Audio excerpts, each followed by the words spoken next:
नमस्कार, आप देख रहे हैं हमारा YouTube channel AVS news Haryana. मैं विनोद।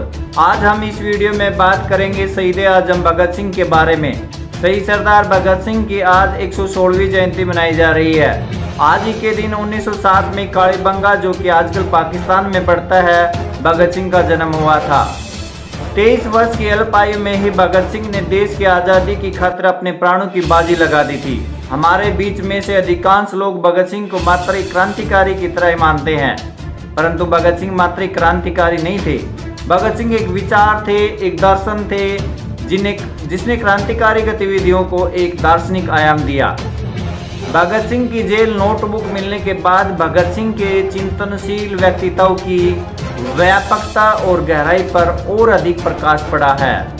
महज 23 वर्ष की छोटी सी उम्र में चिंतन का जो स्तर उन्होंने हासिल किया था, वह उनके युग दृष्टा, युग पुरुष होने का ही प्रमाण था। यह सोचना गलत नहीं है कि भगत सिंह को 23 वर्ष की अल्पायु में यदि फांसी नहीं हुई होती तो राष्ट्रीय मुक्ति संघर्ष का इतिहास और भारतीय सर्वहारा क्रांतिकारी का इतिहास से शायद कुछ और ही ढंग से लिखा जाता। यह उतना ही दुखद है कि आज भी इस देश के शिक्षित लोगों को एक बड़ा हिस्सा है भगत सिंह को एक और महान तो मानता है, परंतु नहीं जानता कि 23 वर्ष का वह युवा एक महान चिंतक भी था। किसी भी महान व्यक्ति का अध्ययन तात्कालिक परिस्थितियों को ध्यान में रखकर किया जाना चाहिए। यदि भगत सिंह का झुकाव मार्क्सवाद की तरफ हुआ तो उसके पीछे भी उस समय की परिस्थितियां रही होंगी। 1917 के रूस की क्रांति के बाद मार्क्सवाद और समाजवाद पूरी दुनिया में बूम कर गया था। सर्वहारा वर्ग द्वारा अधिकांश शासन पर विजय को हर जगह सराहना मिली और इसे शोषित वर्ग के पक्ष में क्रांति कहा गया। दूसरी बात, 1920 के दशक में पूरे विश्व में समाजवाद की लहर दौड़ रही थी। यदि इसकी वजह थी कि राष्ट्रीय आंदोलन के कई पुरोधा भी उस लहर से अछूते नहीं रहे। सुभाष चंद्र बोस और जवाहरलाल नेहरू भी समाजवाद से काफी प्रभावित थे। इसके अलावा 1929-1930 के समय वैश्विक महामंदी जो संसार में फैली थी और पूंजीवाद की श्रेष्ठता का भ्रम जो टूटा था, उसकी खामियां उभर कर सामने आई।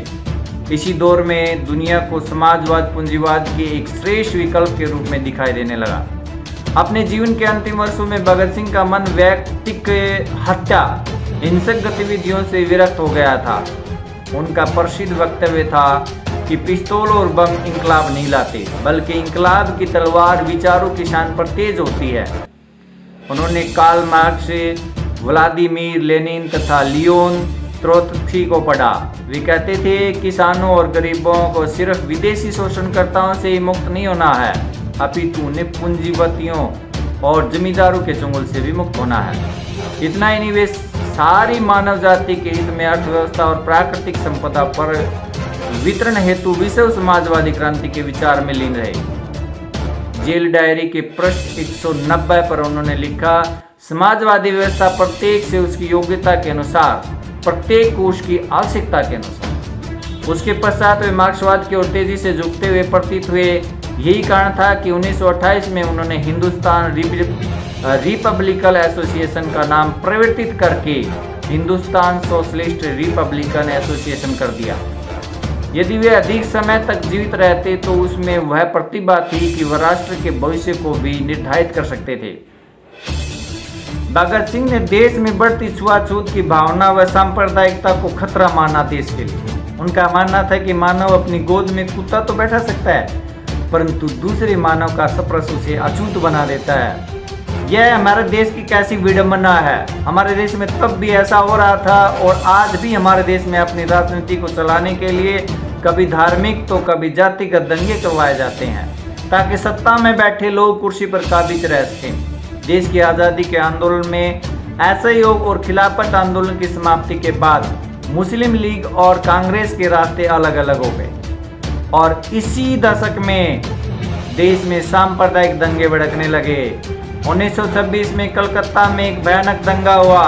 संयुक्त प्रांत में 1923 और 1927 के बीच लगभग 88 दंगे हुए, जिनके कारण हिंदू मुस्लिम संबंध लगभग पूरी तरह से भंग हो गए। इसी समस्या पर विचार हेतु भगत सिंह ने कीर्ति पत्रिका में सांप्रदायिक दंगे और उनका इलाज लिखा। इस लेख में वे सांप्रदायिकता के आलोक में भारत के भविष्य पर प्रश्न उठाते हैं पहली बात उन्होंने लिखी कि वे दंगों का इलाज भारत की आर्थिक दशा में सुधार को बताते हैं कि भारत के लोगों की आर्थिक हालत इतनी खराब है कि उन्हें एक दूसरे के खिलाफ भड़काना काफी आसान है, क्योंकि भूखा व्यक्ति अपनी सिद्धांत ताक पर रखकर आंदोलन में कूद जाता है। दूसरी बात, वे लोगों को परस्पर जोड़ने के लिए वर्ग चेतना की समझ को आवश्यक बताते हैं। वर्ग चेतना की समझ से व्यक्ति धार्मिक दंगों में नहीं उलझता। तीसरी बात, वे धर्म को राजनीति से अलग करने पर बल देते हैं कि धर्म एक व्यक्तिगत मामला है, उसे राजनीति से दूर रखा जाना चाहिए। भगत सिंह कहते हैं कि यदि सांप्रदायिकता को खत्म करना है तो हमें किसी भी व्यक्ति को इंसान के रूप में देखना होगा, ना कि किसी धर्म विशेष के व्यक्ति के रूप। सारांशतः अगर कहा जाए तो भगत सिंह के संपूर्ण व्यक्तित्व को देखा जाए तो उन्हें मात्र क्रांतिकारी संबोधित करना न्याय संगत नहीं होगा,